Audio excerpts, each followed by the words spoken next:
number of cases that were pending for a long time. The Siddiq Kapan case. A journalist is arrested under UAPA in 2020 October. The bench headed by you grants him bail in August 2022. And this comes at a time when a number of lower courts in this country are reversing the basic principle of law, bail not jail. They're instead saying, not granting bail. You can go to Shah Rukh Khan's son's case in a lower court or a number of other less high profile cases. Is that a worry for you? That,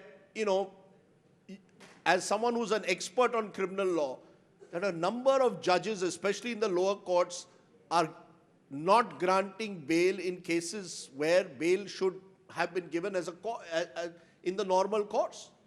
See, it depends upon the perspective of an individual. Some of the trial court judges, perhaps, they think that the case is not made out for grant of bail. Add to it one more dimension. Many of these statutory provisions make it difficult to grant bail. So therefore, there is an embargo under the statutory provision. Say, for instance, NDPS law, the bail cannot be granted so easily. So therefore, a satisfaction first has to be entertained, has to be recorded by the judge that very well, in my view, the man is not guilty of the offense with which he is charged. And then only the process of bail consideration then happens.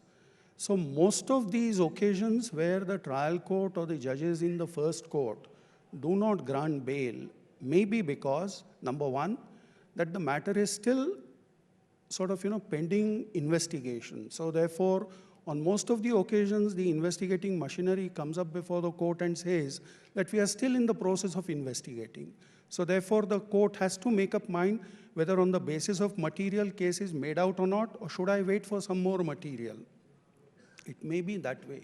But do you think there needs to be a review of the process, that the Supreme Court needs to send out, perhaps the Chief Justice Office needs to send out perhaps a clearer message? Look at the way PMLA, sir, the Prevention of Money Laundering Act, has now, and it's based now on a Supreme Court judgment, virtually giving police powers of a kind to the Enforcement Directorate that are draconian.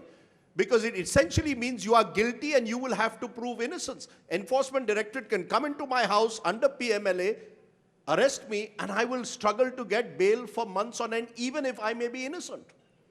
You are right, it may happen in an individual case, but if you see the judgment of the Supreme Court, which was rendered by a bench of 3 judges, of course the review is pending on that issue.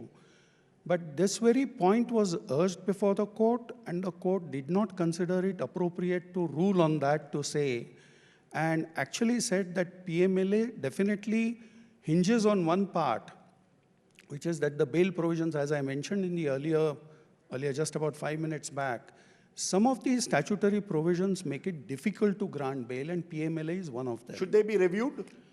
Then the validity of the legislation has to be challenged, number one. Number two, it is a parliamentary legislation. So therefore, it is our legislators who have come out with this particular law. Unless and until that legislation is validly challenged before the court is bound to proceed on the basis of that.